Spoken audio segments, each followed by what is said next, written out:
Hi, I'm Melissa Weaver-Dunning. I'm going to do a little demo now about how to use a temple.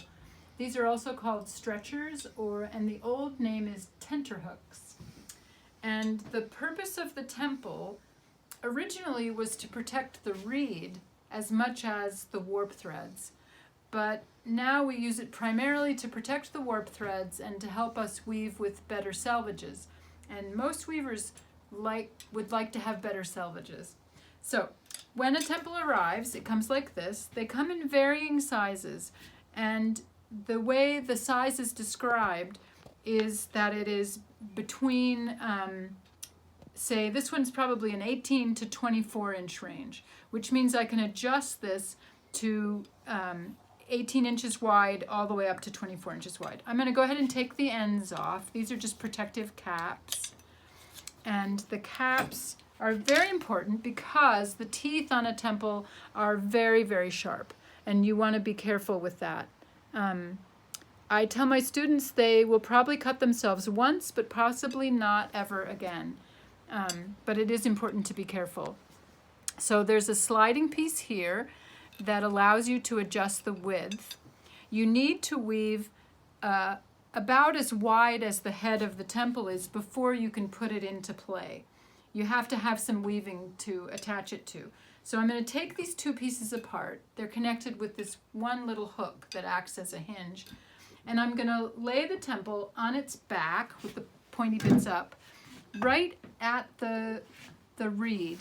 And I want my temple to be exactly the same width as the warp coming through the reed, because I want to hold out my cloth to precisely that width. So I have my two pieces laid out, and I'm going to use that as my measurement. And that looks about right. Let's try that. And then I turn it over, and you can touch these teeth. You just don't want to bump into them by accident. So I'm going to take the teeth and put them beyond the edge of my weaving, and then with my fingers feel that they slide in just a few threads, and then I can dig down into that and I have a secure grasp. You don't want to split threads. You don't want to have 1.5 threads up here and none at all at the bottom. You want to know that it's securely seated in there. Now I'm going to lift up using that hinge and slip these teeth in. And I can feel that they're just a few threads in, and then I'm going to lever it down and use this slider to lock it into place.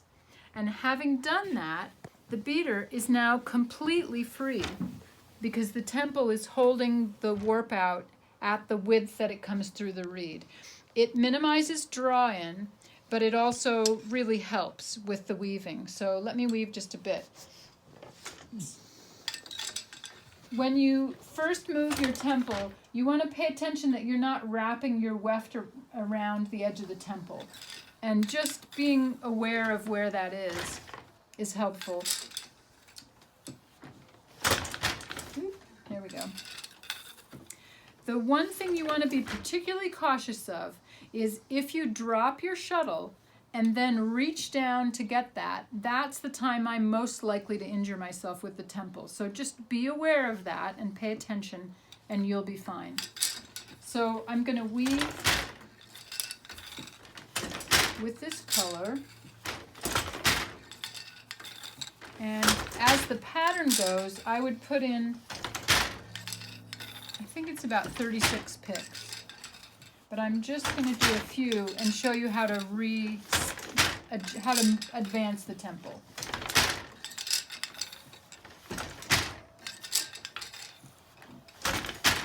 So I'm at the end of one of my twill sequences. I'm going to put my shuttle down. Now ordinarily I would weave about as wide as the temple is, so I would weave at least twice as long as that before moving, but just to keep the video shorter. So now I'm going to slide this piece out of the way, lever it up, but keep my measurement. I'm not going to move the two pieces apart, but keep them together. And I'm just going to move up right to the fell and place the teeth on each side once again and lever it into place and secure it.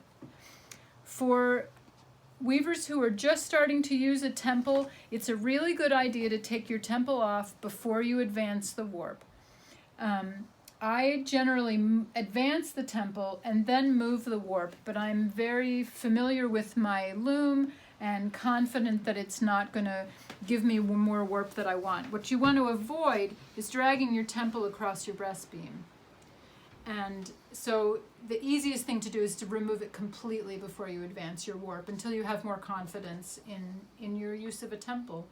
But it will give you nicer salvages, and I find that it's very worthwhile. I use a temple with almost everything I weave, unless there's actually no draw-in at all and it doesn't serve any purpose, but I use it all the time. Okay, I hope that was helpful. Thank you for listening.